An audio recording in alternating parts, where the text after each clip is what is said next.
안녕하세요. 중국어로 가는 한문의 저자 김동영입니다. 이번 강의는 308강이고요. 34강에서 배운 홀규의 기본을 두고 파생된 글자를 배워보도록 하겠습니다. 홀규자는 우리가 34강에서 배운 적이 있는데요. 어원은 말 그대로 홀입니다. 여기 그림에 보면 어떤 사람들이 서 있죠? 이 사람들 손에 뭔가가 하나씩 있는데요. 여기에 보면 이렇게 들고 있는 게 보이죠? 자, 이런 것들이 홀인데요.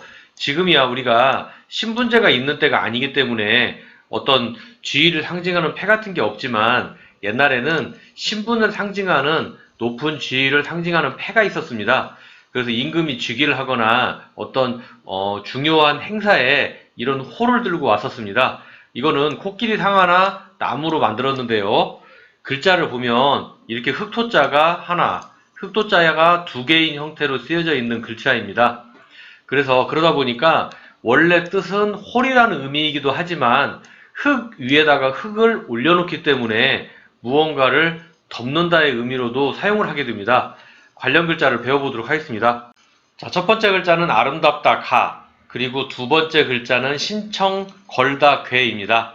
아름답다 가, 홀 규자에 규가 세월이 지나면서 음이 이렇게 가로 변한 것입니다. 그리고 뜻을 나타내는 부분은 왼쪽에 사람 인자에 있는데요. 앞에서도 여러 번 설명드렸다시피 사람 인자가 왼쪽에 붙으면 사람 사는 세상에서 만들어낸 어떤 단어인데요. 아름답다라는 의미로 여기서는 사용을 합니다. 우리가 생활 속에서 들어볼 수 있는 단어는 백년가약이라는 말이 있죠. 자, 결혼식을 백년의 아름다운 약속이다 이렇게 보는 거고요. 그리고 아래쪽에는 걸다 괴가 있는데요. 홀규, 홀이라는 것 자체가 어떤 높은 신분의 표식이라고 말씀드렸죠. 여기에서는 그 표식에서 어떤 걸로 상징을 한다? 이름표라고 보는 겁니다. 자, 신분이 높은 사람의 이름표와 같은 거라는 식으로 발전을 한 것이고요. 그러면 여기에서 이 이름표라는 것을 어떻게 했다? 뜻을 나타내는 부분은 손에 있는데 그 이름표와 같은 것을 손으로 잡아서 어딘가 고리에다가 걸어 놓았다. 아까 들고 있는 그 홀을 어딘가에 걸어 놓았다. 걸어 놓은 것들이 순서대로 놓여 있다고 생각을 해보면, 예를 들면 병원 같은 데 가면, 자, 순서대로 사람을 부르죠. 온 순서대로 진료를 받을 수 있죠. 온 순서를 표시하는 이름이 순서대로 적혀 있다. 순서대로 위에다가 고리에 걸어 놓는다. 그 걸어 놓는다는 것은 곧 신청한다는 의미로 발전을 한 것입니다. 그래서 이름표를 걸어 놓은 것이 신청이다. 그래서 걸다, 신청, 괴라고 된 것입니다. 그래서 우리가 아름답다 가, 걸다 신청 괴를 배웠습니다. 자, 다음 글자는 덥다 봉, 그리고 두 번째 글자는 돕다 팡입니다. 덥다 봉.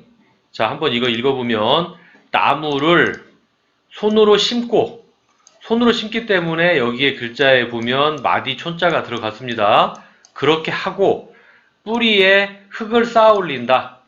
아까 홀 규자가 글자를 잘 보면 흙토자가 두 개라고 말씀드렸죠. 흙 위에 흙을 뭐한다? 덮는다.